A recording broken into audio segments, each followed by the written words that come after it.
ونصلي ونسلم على رسوله الكريم أما بعد. ماشاء اللہ اللہ ذوالجلال کا صدا و شکر گزار ہوں کہ رب العالمین نے ایک مرتبہ زندگی میں پھر آپ حضرات سے اس نیچ پر اس اسٹیج پر ہم کلام ہونے کا شرف عطا فرمایا. گزشتہ سال کے اندر جو ایک سلسلہ شروع ہوا تھا نظم شیخ القرآن کا، آپ حضرات ہم تھے قرآن کا ریڈم کو بیٹھے، اس نظم کو ہم نے اثر نو ترتیب دیا تھا. وہ جو ایک حصہ پٹا سا نظام چلا رہا تھا اس کو ہم نے ختم کیا تھا. میں اپنے زبان حال سے تو کچھ نہیں کہہ سکتا، البتہ پرانے حضرات کی کارکردگی یا ایسے احباب کی تقاریر جن سے یقین مانے دل نہیں مانتا کہ یہ ایسی گفتگو بھی کر پائیں گے، تو یہ پچھلے سال کی ایک کارکردگی ہمیں نظر آ رہی ہے. الحمدللہ میں خوش بھی بہت زیادہ ہوا اور ایک اچھی امید میرے دل کے اندر باہر آئی کہ یار اگر مسلسل محنت جاری رکھی جائے تو یہ درخشاں ستارے یہ آنے والے دور میں ہماری ایسی کھیتی ہے کہ جو آگے جا کر انشاءاللہ بہت بڑا کام بنے. تو جہاں ایک شخص اتنا مخلص ہو کر آپ کے ساتھ اس پلیٹ فارم پر محنت کر رہا ہے تو کیا آپ کو واقعات نہیں بنتا کہ آپ اس کا ساتھ دے کر مزید محنت کریں. اور آج کی جو بزم ہماری ہوئی ہے اس کی کارکردگی کچھ تاثرات کے اعتبار سے میں نے لکھی ہے. مجموعی طور پر ہماری بزم یہ بہت شاندار رہی ہے تقاریر کے اعتبار سے بھی، البتہ نظم و ضبط میں کچھ وہی خرابیاں ہیں جو پچھلے سال سے چلی آ رہی ہیں. میں زیادہ ان کو چھیڑنا نہیں چاہتا، کہتے ہیں کہ وہ بار بار کوئی بات کی جائے تو وہ بور کر دیتی ہے. آپ حضرات سمجھدار ہیں، لیکن نظم و ضبط کا تعلق کسی بھی مجلس کے ساتھ ایسے ہے جیسے ایک روح ہوتی ہے. آپ کی یہ نظم جتنی بھی شاندار لگے اگر نظم و ضبط کا مظاہرہ نہ کیا جائے، بدنظمی کی جائے، عدم دلچسپی دکھائی جائے یا سنجیدگی کو سائڈ میں رکھ دیا جائے، کیا فائدہ ایسی نظم. وہ جو ایک خطیب صاحب اپنی گفتگو تیار کر کے آتے ہیں، سامعین کی طرف سے عدم دلچسپی ہو، آپ حضرات اپنے دل سے پوچھ کر بتائیں اس خطیب کے دل پر کیا گزرتی ہے. خصوصاً مجھے حسرت افسوس اس وقت ہوا جب چھوٹے درجات کے طالب علم آئے تو ہمارے کچھ عزیز بڑے ساتھی جو ہیں وہ ہنس رہے تھے. میں ایک درد مندانہ سوال کرتا ہوں، کیا آپ لوگ اس عمر سے نہیں گزرے تھے؟ کیا آپ لوگوں کے اوپر یہ وقت نہیں آیا تھا؟ اور یہ بھی مسلم اصول ہے منزاحی کا زوری کا، جو شخص کسی پر ہنستا ہے پھر اس پر ہنسا کرتا ہے. ڈرے اللہ سے اس وقت سے کہ جب آپ بڑے مجمع میں اسٹیج پر بیٹھے ہو اور آپ سے سبقت لسانی ہو جائے پورا مجمع آپ پر ہنسا ہو، اس وقت کی سنگی اور بے عزتی وہ اس سے کئی گنا بڑی ہوئی. یہ مقام تعلیم و تعلم ہے، یہ بات یاد رکھیے. یہ ہمارے سیکھنے سکھانے کی جگہ ہے. یہاں پر کوئی بھی آنے والا خطیب کوئی مکمل خطیب نہیں ہوتا. ہر کوئی یہ سوچ کر آتا ہے کہ میں چند باتیں سیکھوں گا، چند باتیں کروں گا تاکہ میرا حوصلہ بڑھے، مجھے گفتگو کا سلیقہ ہے. اور ریئیکشن کیا ہے کہ سامنے والے مذاق اڑائیں ہم سے، تو وہ سیکھنے والے کیا کریں؟ حوصلہ افزا تو نہیں بنے گا، حوصلہ شکن.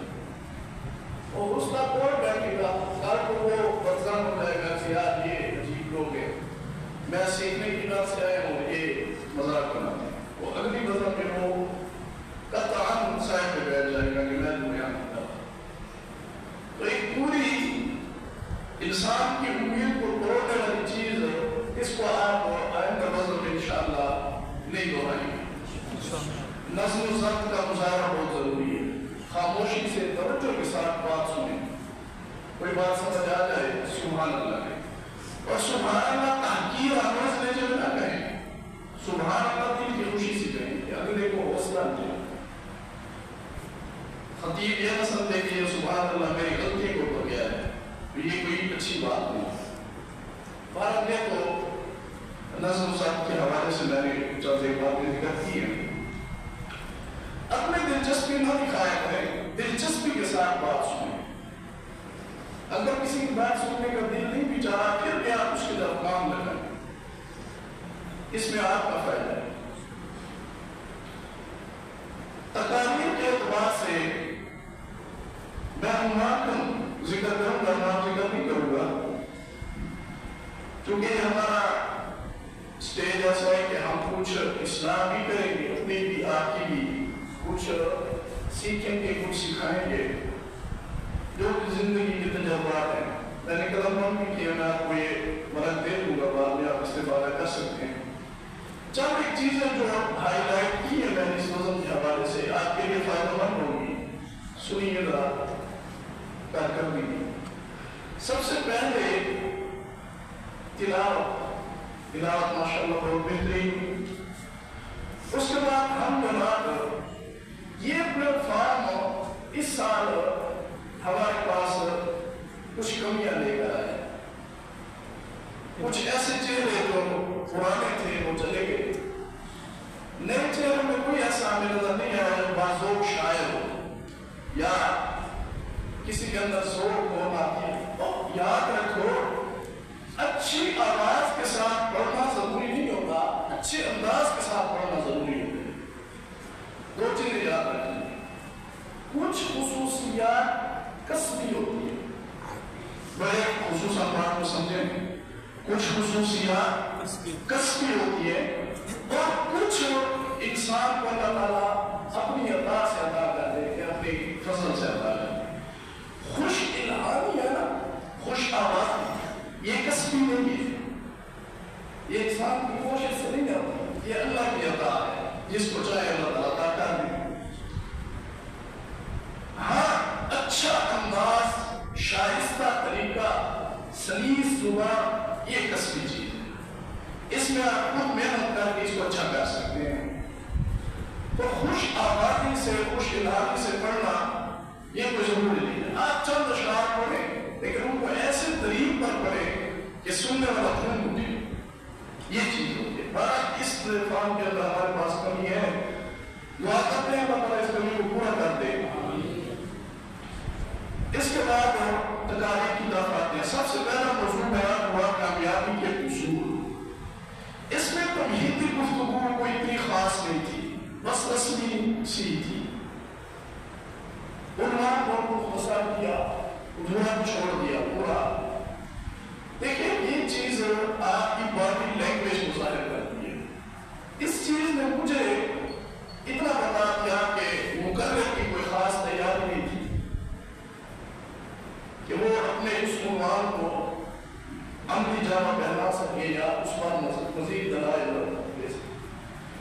میں بات کر کے رہا ہوں، یہ ہمارا تعلیم و تعلم کا مقام ہے۔ یہاں اگر آپ تیاری کر کے نہیں آئیں گے تو تیاری آپ اس دن کریں گے جب آپ فارغ ہو کر اسٹیج پر بیٹھیں گے، وہاں تیاری کا موقع نہیں ملے گا، وہاں نہ رٹا کام آتا ہے نہ تیاری کام آتا ہے۔ تیاری یہ ہے جو یہاں کرتے ہیں زمانے تعلیم میں بھی، یہ آپ کی روٹین بن گیا۔ جتنی زیادہ مضبوط تیاری آپ کی یہاں ہوگی اتنی ہی کامیاب ترین خطابت آپ کی آنے والے دور میں ہوگی۔ یہ بات اپنے قلب کے ساتھ مان لیجیے۔ کوئی کسی غلط فہمی میں نہ رہے کہ میں آج بس ہے وہ کہ 4-5 منٹ میں گزارا کر لوں گا، ایک بار آپ میں ترجمہ کر کے بس نکل جاؤں گا، پھر دیکھی جائے گی، اسٹیج آئے گا تو دیکھیں۔ اس غلط فہمی میں مت رہیے گا۔ بڑوں کو میں نے دیکھا ہے کہ وہ فراغت کے وقت بہت بڑا کے زمین لوگ، لیکن جب اسٹیج پر بیٹھے تو بیچارے تھک تھک کانپنے لگے، الفاظ ہی نہیں بات کرے۔ تو یہ ایک ایسی چیز ہے کہ اس کو آپ نے وجود بھی عطا کرنا ہے۔ وہ وجود کیسے تخلیق پائے گا؟ آپ کی محنت سے، آپ کے مطالعہ سے۔ پچھلے سال بار بار میں نے یہ عرض کیا تھا کہ آپ خارجی مطالعے پر زیادہ زور دیں، خصوصاً اس وقت جب آپ کسی بیان کے لیے تیاری کرتے ہیں۔ آپ یہ دور نیٹ کا دور ہے، انٹرنیٹ کا دور ہے، سوشل میڈیا کا دور ہے۔ آپ منفرد تفاسیر نکالیں، وہ تفاسیر آپ نکالیں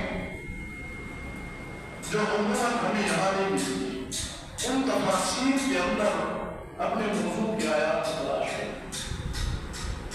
یقین جانیں میں یہ کوئی ہوا میں بات نہیں کرتا، جب آپ اپنے عنوان کے تحت آیات اس تفسیر کے اندر تلاش کریں گے آپ کو نئی چیزیں ملیں گی، کیونکہ ہمارے پورے صغیر کے اندر جو تفسیری ایک انداز چل رہا ہے وہ بالکل سادہ ہے، اس میں آپ کو فنون نہیں ملتے۔ عام تفسیروں کے اندر آپ پڑھتے رہتے ہیں، کہیں بھی فنی گفتگو آپ کو نہیں ملتی۔ فنی گفتگو آپ کو قرآن تفسیروں میں ملتی ہے، تفسیر کبیر، تفسیر قرطبی، اس طرح تفسیر ابن کثیر۔ تفسیر کبیر بہت زبردست امام رازی رحمہ اللہ کی جو تفسیر ہے اس کو آپ دیکھیں۔ اپنے موضوع کو جب ان تفاسیر میں آپ تلاش کریں گے اور آپ کے لیے ایک خطابت کے لیے کھلے گی۔ یہ چیز آپ ذہن میں رکھیے۔ بات کا یہ تو تھا کامیابی کے اصول عمرہ، اس کے اوپر میں نے یہ بات کر دی کہ آئندہ کوشش کریں مکمل تیاری کے ساتھ میں اپنے عنوان پر مدلل بیان کیا کریں۔ دوسرا عنوان بیان ہوا مشن اشاعت، اس میں ماشاءاللہ بہت عمدہ اور معیاری گفتگو ہوئی۔ آپ مجھ سے پوچھیں تو مجھے اتنی امید نہیں تھی، لیکن یہ میرے رب کا فضل احسان ہے اور ان کی محنت ہے کہ انہوں نے اس طرح اپنے عنوان کو ترتیب دیا، اس عنوان کو کیا کیا، بیان کیا۔ یہاں میں دعا کروں اللہ کے مزید ترقی عطا فرمائے۔ اعتماد میں خوب تھا، خود اعتمادی کے ساتھ بات چیت کی۔ ان کے بعد بیان ہوا مشن اشاعت دراصل مشن انبیاء ہے، اس پر بھی ماشاءاللہ بہت عمدہ اور مدلل گفتگو کی۔